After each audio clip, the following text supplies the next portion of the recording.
ఉన్నాయా? కుట్రలు ఏమైనా దాగున్నాయా? ఏం జరుగుతుందని? ఈ పయల్ అనే గ్రామంలో జమ్మూ కాశ్మీర్లో జరిగిన సంఘటనను యావత్తు ప్రపంచం కూడా ఖండించవలసిన అంశమే.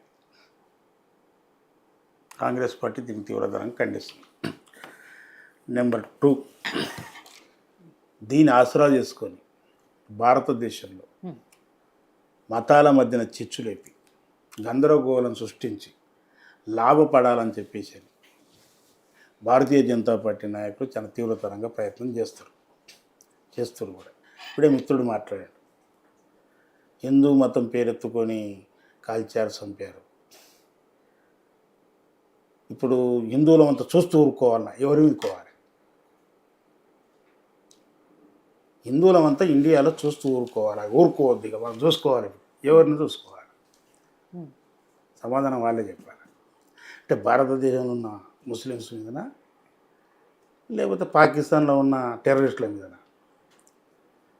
ఇప్పుడు టెర్రరిస్ట్ని కింద చూద్దాం, వాడు ఎవడైనా కానీ విచక్షణ రహితంగా వ్యవహారం చేసిన ఎవరైనా సరే వదిలిపెట్టవలసిన పని లేదు. ఇంకొకటి, ఇది పూర్తిగా భద్రతా వైఫల్యంగా మేము భావిస్తాం.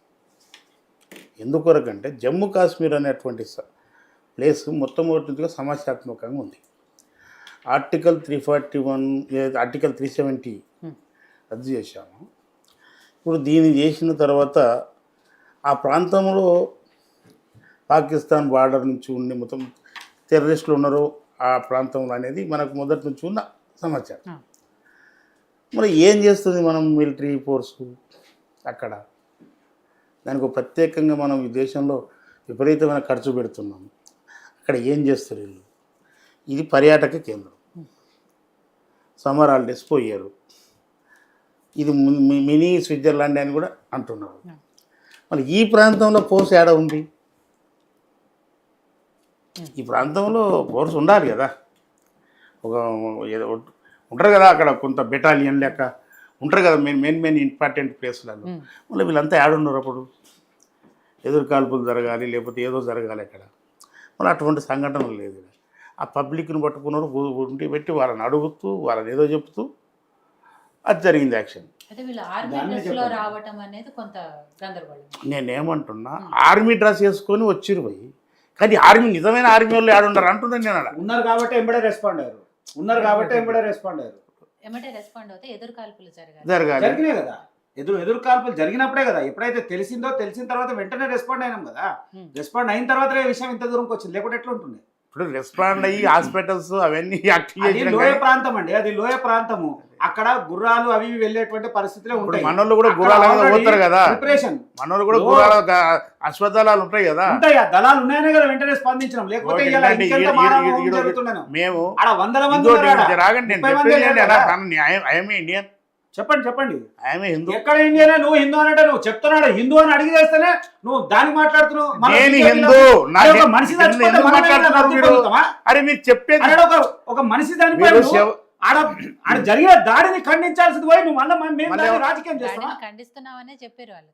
దాని రాజకీయమైనటువంటి పక్షం వారి బాటలు ఏముందంటే మేము కావాలని దాన్ని లబ్ధి పొందినము, మేమే చేసినాం అనేటువంటి భావన మాట్లాడుతున్నారు. అది తప్పు కదా. ముందు దాన్ని సవరించండి. నీవు ఇంతకుముందు ఏం మాట్లాడినావు? హిందువులంతా మేల్కోండి. అవును, ఖచ్చితంగా మేల్కోవాలి. ఎవరి మీదకి మేల్కోవాలి? ఎవరి మీదకి మేల్కోవాలంటే చెప్పు పై, ఎవరి మీదకి చెప్పు. దేశంలో జరిగేటువంటి ప్రతి విషయంలో సనాతన ధర్మాన్ని కాపాడాల్సినటువంటి ప్రతి హిందూ కూడా మేల్కోవాలి. చెప్తాను ఇక్కడ సతీష్ గారు మేల్కొని ఏం చేయాలి? మేల్కొని ఏం చేయాలి? ఇక్కడ ఉన్న భారతీయ ముస్లింల మీద దాడి చేద్దామా? ముస్లింలందామా, ఇంకో ఇతర దేశ ముస్లింలందా, ఎవరిని ఏం చేయాలి అని అడుగుతున్నారు. ఎవరైతే మతం మీద అడ్డం పెట్టుకొని ఉన్నటువంటి వ్యక్తులు ప్రయత్నం చేయాలి. మేమేమంటారు, ఇక్కడ హిందువుల్ని వ్యతిరేకిస్తాం, ఇక్కడ మైనార్టీలను వ్యతిరేకిస్తామా?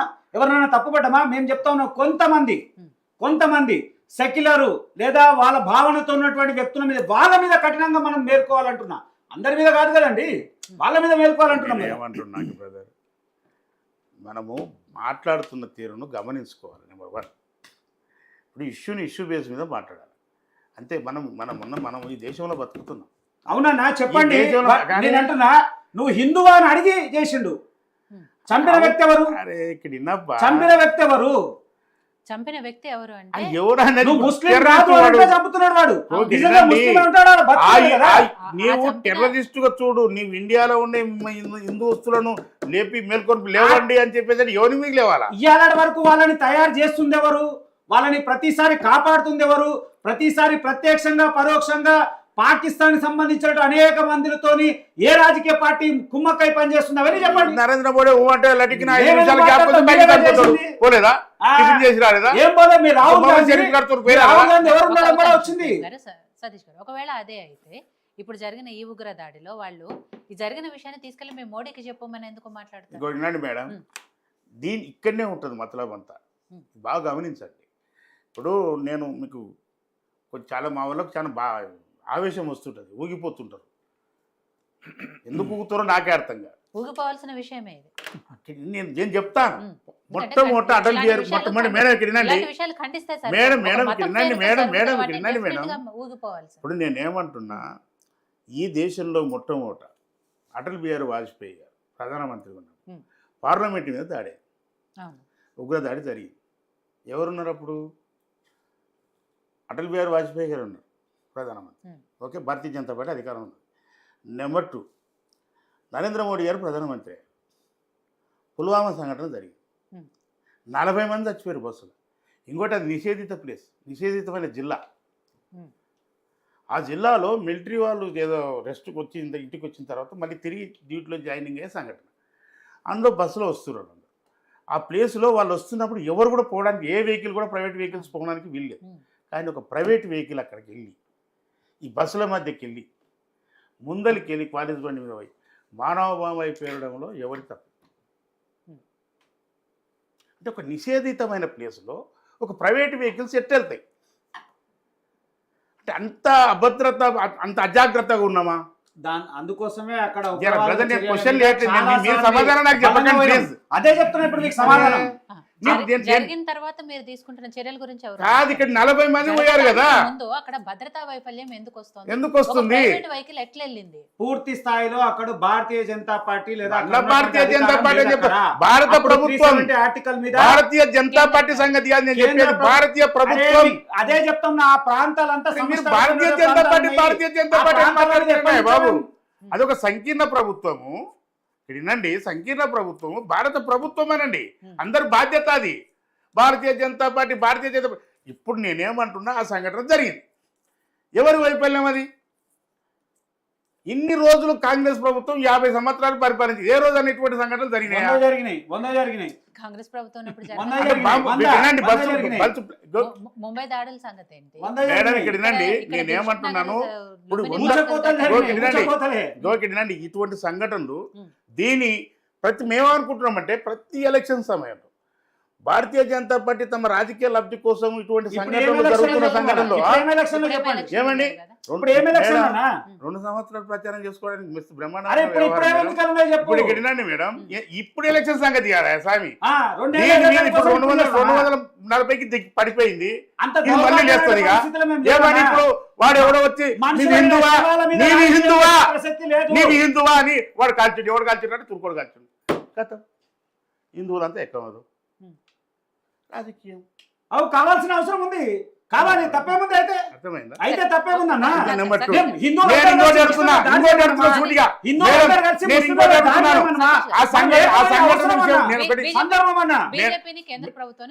ఇంకోటి నిమిషం, ఒక్క నిమిషం. నక్సలైట్స్ ఎవరు? వీళ్ళు ఎవరు? ఈ దేశస్తులా లేకపోతే పరాయి దేశస్తులా? ఈ దేశ ప్రజలు వారు ఆకలి కొని అలమటించి ఉద్యోగం లేక, భూమి లేక, బొక్కి లేక తన్లాడుతున్న వాళ్ళను నిర్దాక్షిణంగా నెలదిన 400 మందిని ఎన్కౌంటర్ చేసిన చరిత్ర ఇక్కడ. ఏ టెర్రరిస్టులు ఎందుకు కాల్చారు? మీరు కాల్ చేయండి. ఎందుకు కాల్చలేరు? తీసుకొచ్చి జైల్లో పెట్టి బాబు నేను చెప్పేది, జైల్లో పెట్టి బిర్యానీని పెట్టి సంవత్సరాలు సాకుతూ, మొన్న మన దగ్గర జరిగిన దిల్సుఖ్ నగర్ సంఘటనలో ఒక ఎన్ఐ కోర్టు తీర్పు ఇస్తే దాని ఇది కరెక్ట్ అని చెప్పడానికి 9 సంవత్సరాలు పట్టింది. చట్టాలు అట్లా చేసిరు కదా, చట్టాలు తయారు చేసి భారత రాజ్యాంగాన్ని తిట్టేవాడి మీ పని. ఆయన అడిగింది ఏంటి, నక్సలైట్లనే అక్కడికి ఎన్కౌంటర్ చేస్తారు కదా, టెర్రరిస్టుల విషయానికి వచ్చినప్పుడు చట్టాలు ఎందుకు మీరు తప్పకుండా చేసొచ్చులే కదా చేస్తా ఉన్నా. ఇక్కడ వస్తున్నాయి కదా వాళ్ళు. ఇంటర్పోల్ నుంచి ఇయ్యాల వరకు భారతదేశాన్ని తీసుకొచ్చిన మొట్టసారి చరిత్ర తీసుకొని వచ్చిన ఇంటర్పోల్ నుంచి మన కూడా దేశంలో మనతో పాటు ఉన్న వాళ్ళు మన ప్రజలు నక్సలైట్లు మన ప్రజలు, వాళ్ళని ఎన్కౌంటర్ చేస్తున్నారు. అక్కడ మీకు ఏ చట్టాలు అడ్డు రావట్లేదు. కానీ టెర్రరిస్టుల విషయానికి వచ్చేటప్పటికి మీకు చట్టాలు ఎందుకు అడ్డు వస్తున్నాయి? సంవత్సరాలకు సంవత్సరాలు వాళ్ళని జైళ్ళల్లో పెట్టి బిర్యానీలు తినబెట్టి ఇంతకాలం ఎందుకు వాళ్ళని పోషిస్తున్నారు? వాళ్ళ విషయంలో మనం ఉపేక్షణ ఈ రకమైన జరుగుతుంది. దాఖలాలు లేవా? ఉగ్రవాదుల మీద ఎన్కౌంటర్ జరగలేదా? మేము అటాక్ ఫర్దర్ అటాక్ చూపించిన దాఖలాలు ఉన్నాయి కదా. దేశమంతా కూడా స్వాగతం చేసుకుంది కదా, దేశమంతా పండగ చేసుకుంది కదా, అది గుర్తుకు రాలే ఆయనకు? మళ్ళీ కసబ్ విషయంలో ఎన్ని సంవత్సరాలు జరిగింది? ఆయన అన్నట్టు దిల్సుఖ్ నగర్ విషయంలో ఎన్ని సంవత్సరాల జడ్జిమెంట్ కోసం? మళ్ళీ ఇప్పుడు సుప్రీంకోర్టు 15 సంవత్సరాలు కావాలి. చట్టంలో ఉన్నటువంటి లొసుకులను పట్టుకొని చేసేటువంటి పరిస్థితి చేస్తా ఉన్నాయి. అయినా కానీ ప్రతి చర్యకు చర్య ఎన్నోసార్లు చేస్తా ఉన్నాం కదా, ఇలా కొత్తగా మాట్లాడుతున్నాం ఏమన్నా? పశుపతి గారు, సో ఇది సరే ఎటు తిరిగి మళ్ళీ ఒక రాజకీయ రంగు పులుముకుంటుంది ఉగ్రదాడి అనేది, ప్రతిసారి అదే జరుగుతుంది. కాబట్టి ఏదైతే 370 ఆర్టికల్ అప్పుడే ఇలాంటి